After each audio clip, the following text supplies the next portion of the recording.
Ya hobinya pergi pengajian. Dari satu majelis ke majelis yang lain. Mintal kain, jual, terus pengajian. Bisnis sederhana, terus pengajian. Itu akhirat itu.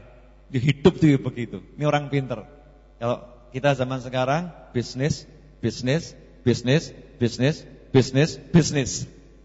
Ya, tidak sukses lagi itu ya. Udah bisnis, terakhir orang sukses. Kalau ini enggak, bisnisnya enggak banyak, satu jenis, sedikit, cukup untuk menghidupi keluarga, selebihnya pengajian. Mungkin ada orang yang ngomong, wah kalau gitu nanti dunianya bagaimana? Beliau nyatanya bisa merasa cukup qanaah kok dengan dunianya ya. Al-qanaah kanzun laisa bil fani. Yang namanya qanaah bisa merasa cukup itu suatu gudang perbendaharaan yang tidak bisa habis.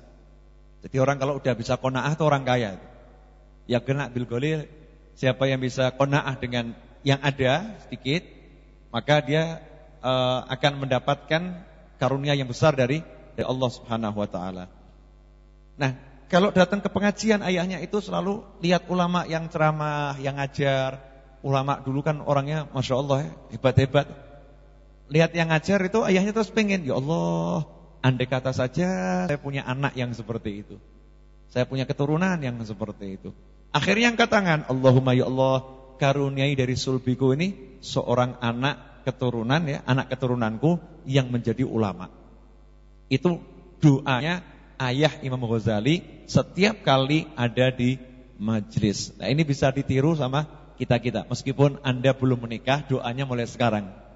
Jadi inden dulu, pesennya dari sekarang. Jangan nikah baru doa, itu agak terlambat itu ya.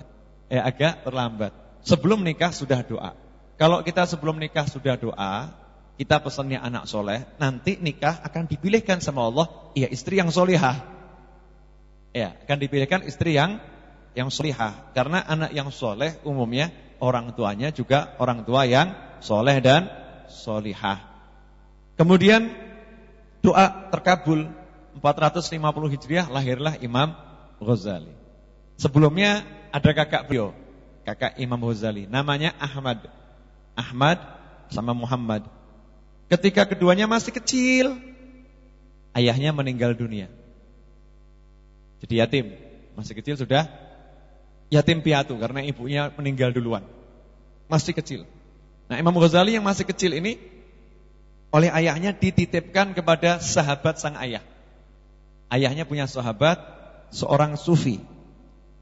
Seorang sufi, orang soleh. Titip anak saya 2, sama ini ada uang sedikit untuk keperluan hidup anak saya. Nggak lama meninggal dunia. Nah, yang sufi ini tiap juga orangnya nggak mampu, sama orang yang tidak punya. Sehingga tiap hari biaya untuk menghidupi Imam Ghazali dan kakaknya diambil dari harta waris tadi, diambilkan nih belikan makanan untuk Imam Ghazali dan kakaknya. Bukan untuk dia loh ya, untuk Imam Ghazali dan kakaknya. Sampai uangnya habis. Ya, uangnya habis. Nah, ayah Imam Ghazali ini pernah ngomong, saya itu pengen anak saya bisa nulis, enggak seperti saya. Saya ini enggak bisa nulis. Jadi tolong kamu ajari anak saya, didik sampai dia bisa nulis. Akhirnya sang sufi ini berpikir kalau Imam Ghazali terus bersama beliau, hidupnya akan susah. Dan beliau enggak mampu menjamin nafkah keduanya, tidak mampu. Akhirnya keduanya dititipkan lagi kemana? Ya, dititipkan ke pesantren gratis. Jadi pesantren gratis. Di situ kosnya gratis, makannya juga gratis, cari ilmunya juga gratis. Nah, titipkan ke situ. Makanya Imam Ghazali sampai buat suatu pernyataan yang pernyataan itu sampai sekarang dibaca orang di mana-mana. Talabnal ilma li ghairillah. Kami cari ilmu bukan karena Allah. Fa abal ilmu ayakuna illa lillah. Tapi ilmunya tidak mau. Ilmunya tidak mau kalau dicari bukan karena Allah. Akhirnya ilmu itu menuntun kami menjadi manusia-manusia yang mencari ilmu karena Allah. Ya, awalnya kata Imam Ghazali, saya dulu awalnya enggak nawa itu cari ilmu. Nawa itunya cari makan. Ya, nawaitunya cari makan, cari tempat tinggal. Sambilannya cari ilmu. Seperti misalnya Mas Takim, nawaitunya minum kopi. Sambilannya sambil taklim, cuman misal, bukan hakikatnya ya.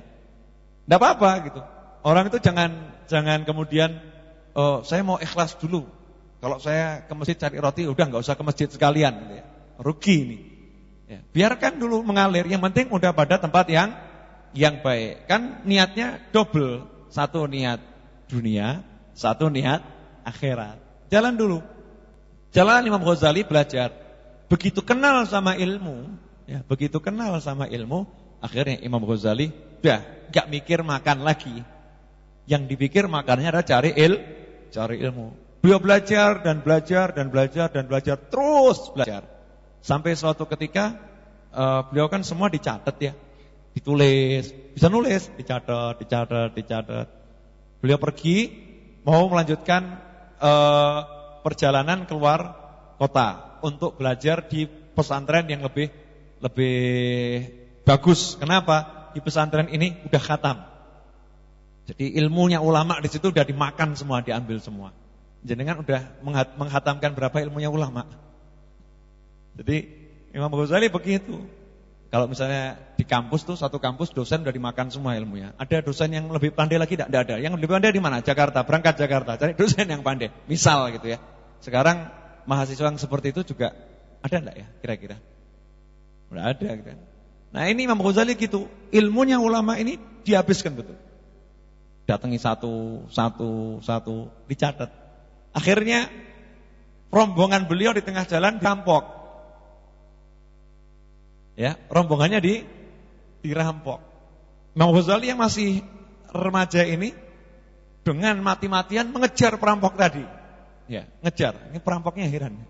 Anak kecil nih kok apa namanya? Mengejar gitu ya. Terus akhirnya berhenti perampok tadi. Nanyalah, "Kenapa kamu ngejar saya?" "Saya minta tolong itu. Itu tas, koper itu kembalikan ke saya. Itu tidak ada uangnya. Ini isinya semua yang saya pelajari bertahun-tahun ya di situ." Ya di situ. Kata perampok, "Mau apa kamu? Sekarang sudah saya ambil semuanya. Ilmu kok apa namanya ditaruh di koper, ya ilmunya hilang." Nah, ini ucapan perampok ini jadi ilmu buat Imam Ghazali. Ilmu ditaruh di koper, nanti ilmunya hilang. Akhirnya beliau berjanji enggak mau naruh ilmunya lagi di koper. Jadi ilmunya ditaruh di dalam hati. Sehingga isi koper itu beliau baca satu persatu, dihafalkan langsung kemana-mana, enggak bawa koper lagi, enggak bawa catatan lagi, yang langsung nyatetnya di dalam hati. Coba lihat tuh orang soleh. Ya dirampok jadi ilmu. Kalau kita dirampok jadi apa? Gersuloh macam-macam. Peristiwa apapun tuh jadi ilmu. Nah, terus belajarlah Imam Ghazali sampai akhirnya menjadi rujukan, ya, rujukan para ulama di zamannya. Beliau mendapat julukan Abu Hamid, ya, mendapat julukan Abu Hamid, Muhammad bin Muhammad Al-Ghazali At-Tusi Hujjatul Islam. Hujjatul Islam. Hujjah itu apa? Hujjah itu dalil pembela, ya. Imam Ghazali dikatakan dalil-dalil pembelanya umat Islam. Itu julukan yang ngasih bukan Imam Ghazali, yang ngasih adalah para ulama. Lah kalau ada orang yang bilang Imam Ghazali sesat, ini kan berarti melawan Islam. Ya. Karena julukan beliau sendiri adalah Hujjatul Islam. Yang ngasih bukan kelompoknya, yang ngasih bukan golongannya. Julukan ini diberikan oleh para ulama. Ya, para ulama memberikan julukan tersebut Hujjatul Islam. Sehingga diceritakan ketika beliau meninggal dunia, itu beliau dalam keadaan apa namanya? Wudu, selesai sholat, dan menyiapkan kain kafan, ya, meninggal dunia dimakamkan. Dari makamnya itu bau harum yang luar biasa. Ya, dari makamnya bau harum yang luar biasa. Seperti Imam Bukhari itu. Imam Bukhari dari makamnya bau harum yang luar biasa. Berhari-hari enggak hilang bau harumnya itu. Nah, kemudian setelah beliau meninggal dunia, ada yang memimpikan Imam Ghazali. Kalau mimpi ulama ya mesti mimpinya bab ilmu. Kalau mimpi orang kaya mesti bab fulus itu, bab duit. Jadi kalau ulama bab ilmu. Ada seorang ulama yang mimpi, ya, lihat Nabi Musa di mana Nabi Musa itu lagi ngomong kepada Nabi Muhammad sallallahu alaihi wasallam. Wahai Rasulullah, katanya umatmu ini umat yang terbaik. Ya, umat yang terbaik. Umat yang nomor 1, umat yang paling hebat. Coba saya minta buktinya. Salah satu umatmu biar ketemu saya. Akhirnya dipilihlah Imam Ghazali. Ya, dipilihlah Imam Ghazali. Saat itu Nabi Musa bertemu dengan Imam Ghazali, nanya, saya mau nanya, nama kamu siapa? Ya, kisah ini kita sudah dengarlah cukup masyhur. Ya, nama kamu siapa? Dijawab, nama saya Muhammad. Ayah saya namanya Muhammad, kakek saya namanya Muhammad. Muhammad bin Muhammad bin Muhammad. Kata Nabi Musa kan tegas ya alaihissalam. Beliau tuh tegas sekali. Saya enggak nanya bapak kamu siapa, kakek kamu siapa. Yang saya nanya adalah nama kamu siapa. Enggak nanya nama bapak, enggak nanya nama kakek. Katanya kamu ini salah satu umat yang terbaik dari umat Islam. Ditanya nama saja kok jawabannya sampai bapaknya sampai kakeknya. Ini enggak sesuai pertanyaannya itu. Enggak sesuai dengan pertanyaannya. Nabi Musa nanya gitu, Imam Ghazali ya nyantai. Enggak langsung bela diri. Tunggu Nabi Musa selesai baru ngomong. Boleh enggak saya jawab? Saya ini suruh diem, manut, apa boleh jawab? Dijawab oleh Nabi Musa, silakan jawab. Kalau bahasa Jawanya itu ngapunten ya? Mohon maaf gitu. Nyuwun sewu, yai gitu kan ya. Minta maaf yang sebesar-besarnya. Bukan bermaksud kurang ajar. Cuman Anda ketika ditanya sama Allah di dalam Al-Qur'an, "Wa ma tilka biyaminika ya Musa?" Hei Musa, di tangan kananmu itu kamu lagi pegang apa? Ya, tangan kananmu lagi pegang apa? Semestinya kan Anda menjawab tongkat. Kan seperti itu selesai. Tapi ternyata Anda tidak jawab gitu. Anda jawab, saya pegang tongkat. Ya, tongkat ini saya gunakan untuk menghalau kambing, ya, untuk berpegangan. Dan tongkat ini punya manfaat yang lain. Wahai Nabi Allah Musa, mohon maaf, Allah itu maha mengetahui. Allah cuma nanya, ya, tangan kananmu apa? Cukup jawab tongkat. Lah kok jenengan jawabnya macam-macam, kan Allah enggak nanya fungsinya tongkat apa. Yang ditanya sama Allah, yang di tangan kananmu apa? Tongkat. Mestinya cukup dijawab tongkat ya Allah, selesai. Tapi kok Anda menjawab ini tongkat, ya kan? Saya gunakan untuk menghalau kambing, untuk berpegangan, kemudian juga punya manfaat yang lain.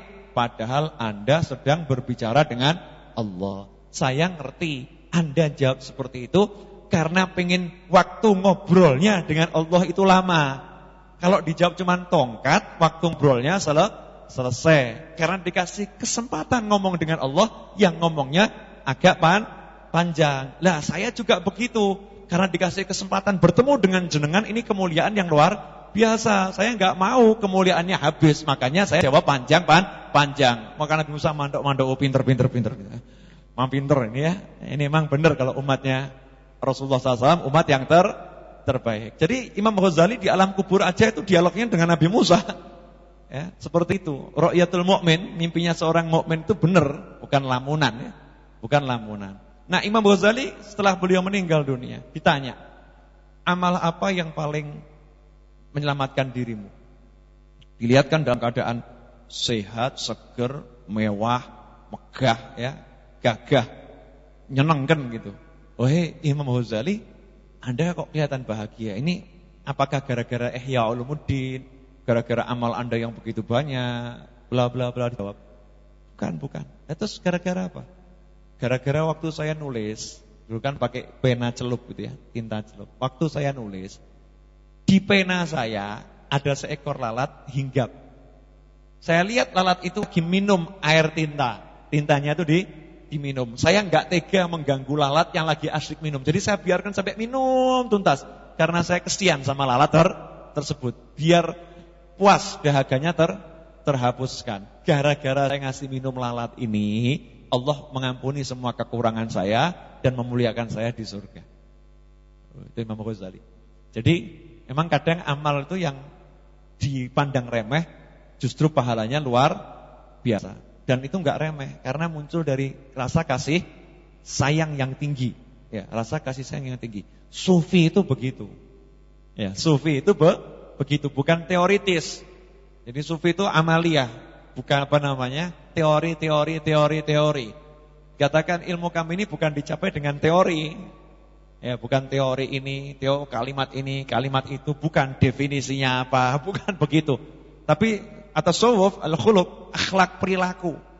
Jadi orang mengamalkan apa yang diketahui dengan istiqomah, dengan ikhlas, menghasilkan kebeningan jiwa, kebeningan hati. Itulah tasawuf. Nah, ini yang apa saya sampaikan sekilas sekilas tentang Imam Ghazali. Nah, kemudian karya-karya Imam Ghazali sangat banyak. Ya, yang terkenal itu ada sekitar 20 karya itu terkenal. Ya, karyanya tidak bisa dihitung. Kenapa? Hobinya nulis. Imam Ghazali itu hobinya nulis. Jadi karyanya tidak bisa dihitung. Karya beliau yang paling akhir menurut para ulama adalah kitab Minhajul Abidin. Kitab Minhajul Abidin itu cuman setebal ini. Ya, cuman setebal ini. Besarnya kurang lebih sekian, setebal buku ini, Minhajul Abidin. Dikatakan kitab ini lebih berat isinya daripada Ihya Ulumuddin yang 4 jilid. Karena kitab Minhajul Abidin beliau karang setelah beliau uzlah. Setelah beliau uzlah. Imam Ghazali itu terkenal profesor, ya, ngajar di mana-mana, akhirnya semua ditinggalkan, beliau uzlah. Beliau uzlah di menara sebuah masjid.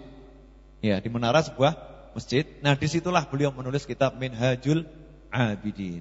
Nah, itu karya yang kalau kita baca hati kita seperti ditempelengin, dijotosin gitu. Baca Ihya saja sudah dijotosin, baca Minhajul Abidin udah dibanting, dilempar, dijotos habis-habisan tuh. Kitab Minhajul Abidin karya Imam Ghazali. Nah, kemudian juga beliau punya kitab namanya Al-Munqidh Minadh Dhalal. Ya, Al-Munqidh Minadh Dhalal. Sayyid Abdul Halim Mahmud sudah mensyarahkan kitab tersebut.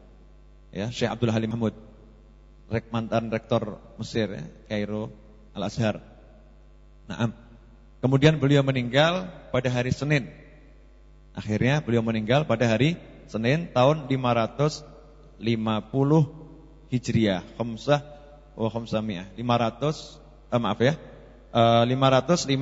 Hijriah. Berarti umurnya berapa tahun? 505 Hijriah beliau meninggal dunia. 450 lahir, 505 meninggal. Berapa umurnya? 55 tahun. 55 tahun itu masuk muda atau sudah tua? Kalau sekarang ini masuk muda atau tua? 55. Muda. Ya. 450 lahir, 505 meninggal dunia. Jadi 55 tahun. Muda sekali ya. Tapi karyanya luar biasa. Nah, kita ini umurnya berapa? Sudah punya karya berapa? Ya, karya ngumpul-ngumpulkanlah misalnya. Maka harus berkarya. Apa nanti yang ditinggal ada. Syukur-syukur satu dibaca orang terus. Itu kan manfaat. Apapun karya tersebut. Meninggalnya hari Senin ya. Hari Senin 14 Jumadil Akhir. 14 Jumadil Akhir. Naam. Sekarang kita mulai baca isi kitabnya sedikit-sedikit saja karena ini Ihya Ulumuddin itu kan berat ya. Pelan-pelan biar kita bisa memahaminya. Bismillahirrahmanirrahim. Ahmadullah awalan hamdan katsiran mutawaliyan wa in kana yatadhaaduna haqqi jalali hamdul hamidin wa usalli wa usallimu ala rusulihi thaniyan salatan tastaghriqu ma'a sayyidil bashar sa'iral mursalin واستخيره تعالى ثالثا فيما إن بعث عزمي من تحرير كتاب في إحياء علوم الدين وأن تدب لقطع تعجبك رابعا أيها العاذل المتغالي في عدل من بين زمرة الجاحدين المسرف في تقرئ والإنكار من بين طبقات المنكرين الغافلين فلقد حل عن لساني عقدة الصمت وطوقني أهدى الكلام وقلدة النطق ما أنت مثابر عليه من العمى عن الجلية الحق مع اللجاج في نصرة الباطل وتحسين الجهل وتشغيب على من آثر النزوع قليلا عن مراسم الخلق ومال ميلا يسيرا عن ملازمة الرسم إلى العمل بمقتضى علم طمعا في نيل ما تعبد الله تعالى به من تزكية النفس وإصلاح القلب وتداركا لبعض ما فرط من إضاعة العمر يائسا عن تمام حاجتك في الحيرة وانحيازا عن غمار من قال فيهم صاحب الشرع صلوات الله عليه وسلامه أشد الناس عذابا يوم القيامة عالم لم ينفعه الله سبحانه بعلمه ولعمري إنه لا سبب لإصرارك على التكبر إلا الداء الذي عم الجمل الغفير بل شمل الجماهير من القصور عن ملاحظة ذروة هذا الأمر والجهل بأن الأمر إد والخطب جد والآخرة مقبلة والدنيا مدبرة والعجل قريب والسفر بعيد والزاد طفيف والخطر عظيم والطريق سد وما سوى الخالص لوجه الله من العلم والعمل عند الناقد البصير رد والسلوك طريق الآخرة مع كثرة الغوائل من غير دليل ولا رفيق متعب ومكد إلى آخر ما قال رضي الله تعالى عنه. Ini bahasanya Imam Ghazali itu tegas. Bahasanya tegas. Ahmadullah awalan. Bismillahirrahmanirrahim. Dengan nama Allah yang Maha Pengasih lagi Maha Penyayang. Itu suatu keharusan orang kalau mau nulis buku mulai suatu yang baik diawali dengan basmalah. Ahmadullah awalan. Pertama-tama saya bersyukur kepada Allah. Ini pelajaran buat kita semua ya. Ahmadullah awalan. Jadi kalimat tahmid itu mengawali segala sesuatu. Setelah basmalah ya, kalimat tahmid, alhamdulillah, itu mengawali segala sesuatu. Contoh, bangun tidur, apa yang diajarkan? Alhamdulillah. Masuk surga, langkah kaki pertama kali begitu masuk surga, itu di Al-Quran disebutkan. Mengucapkan apa? Alhamdulillah. Jadi alhamdulillah ini awal. Ya, awal dari segala kebaikan setelah basmalah. Mensyukuri apa yang ada pada diri kita yang diberikan oleh Allah Ta'ala. Kesadaran yang sebenar-benarnya bahwasannya kita tidak punya apa-apa, semua adalah miliknya Allah. Ahmadullah awalan. Ya, terima kasih nomor satu ya sama Allah. Makasih dulu. Dan sekarang kita dikasih fasilitas sama Allah. Terima kasihnya sudah belum? Bisa nulis Ahmadullah awalan. Pertama-tama saya terima kasih sama Allah. Ini bisa nulis. Bisa ngomong seperti ini. Pertama kali ya terima kasih kepada Allah. Kok bisa ngomong? Bisa duduk bersama di sini. Ya terima kasih kepada Allah.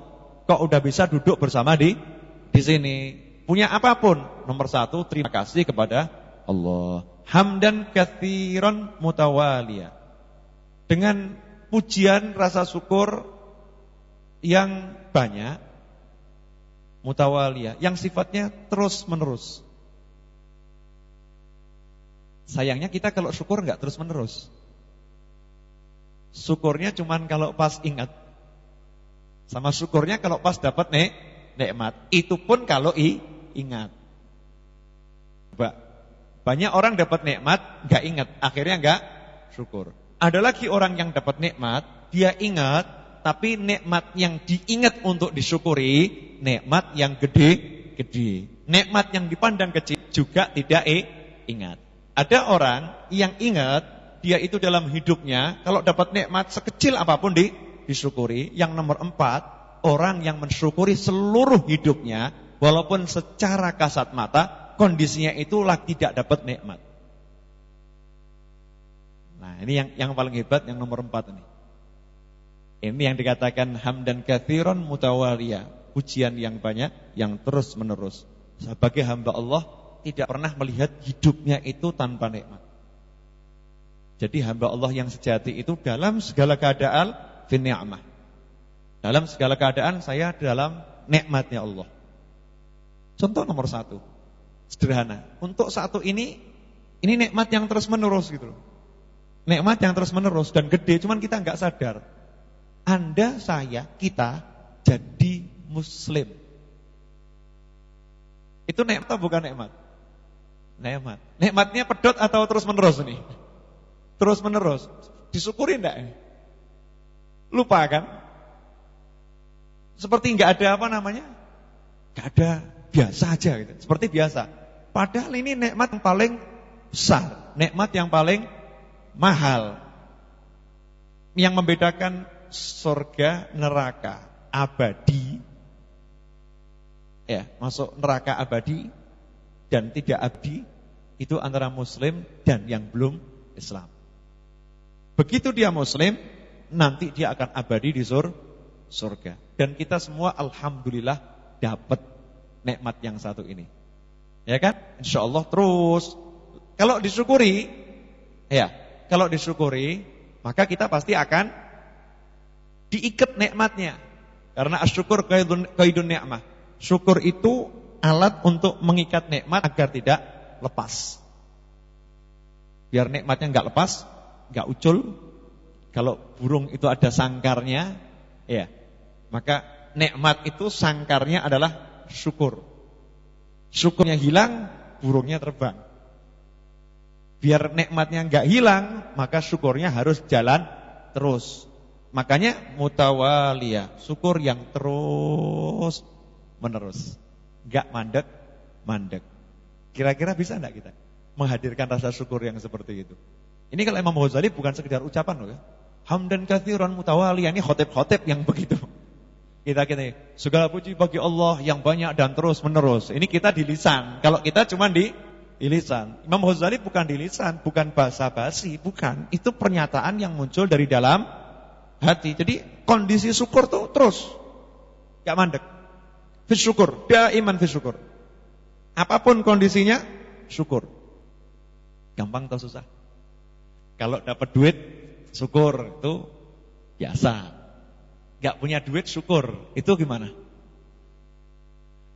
Luar biasa. Cuman bisa enggak punya duit syukur? Lawang dapat duit aja enggak syukur, apalagi enggak punya duit. Kan susah ini, enggak gampang. Mutawaliyah. Contoh kelompok manusia yang keempat, yang dalam kondisi apapun dia syukur, walaupun enggak enak dia syukur. Naik motor, bannya bocor. Padahal ditunggu ada acara nih. Ada acara. Dah. Kira-kira ini syukur atau ngeluh? Ngeluh kan? Udah waktunya mepet, bocor lagi. Ini memang dasar paku gitu kan, dasar paku. Ini yang buang siapa, yang nyebar siapa, udah keluar makian A sampai Z keluar. Ini belum jadi hamba Allah yang benar nih. Kalau hamba Allah yang benar, alhamdulillah. Ini mungkin kalau berlanjut perjalanan nabrak truk saya. Jadi lihatnya tuh gitu. Akhirnya syukur. Akhirnya bisa syukur. Gak punya duit, alhamdulillah. Ini kok sampai saya punya duit, nanti jangan-jangan jadi seperti mas-mas yang itu dugem nanti saya. Jadi untung saya ini jadi orang yang gak punya duit. Alhamdulillah. Semoga nanti kalau punya duit gak seperti yang dugem bisa buat yang baik. Lihatnya itu gitu. Sebagaimana disebutkan dalam hadis, barang siapa dalam urusan akhirat dia melihat kepada yang jauh lebih mulia, dan dalam urusan dunia dia melihat pada yang jauh lebih susah di bawahnya, yaktub, maka Allah akan mencatat hamba tersebut sebagai hamba yang bersyukur dan sabar. Urusan akhirat lihat yang lebih tinggi. Udah sholat tahajud 200 rakaat. Ingat Sayyidina Ali Zainal Abidin, tahajudnya 1000 rakaat. Wah, berarti saya belum apa-apa ini. Semangat nambah kan? Urusan dunia, udah punya sepeda ontel. Jangan lihat yang punya motor atau yang punya mobil, nanti bisa dongkol gitu kan artinya. Dia lihat banyak yang enggak punya, masih jalan kaki. Bahkan banyak yang enggak punya kaki. Banyak bahkan yang bukan cuma enggak punya kaki, enggak bisa gerak. Saya bisa gerak, saya punya kaki, saya punya sepeda, saya sehat. Jatuhnya alhamdulillah. Ini kelompok nomor 4 seperti itu. Dan barang siapa dalam urusan akhirat lihat kepada yang di bawahnya, urusan dunia lihat kepada yang lebih tinggi. Hidupnya gitu. Urusan sholat, alhamdulillah kan saya udah sholat daripada mereka-mereka enggak sholat. Urusan duit, ya kan?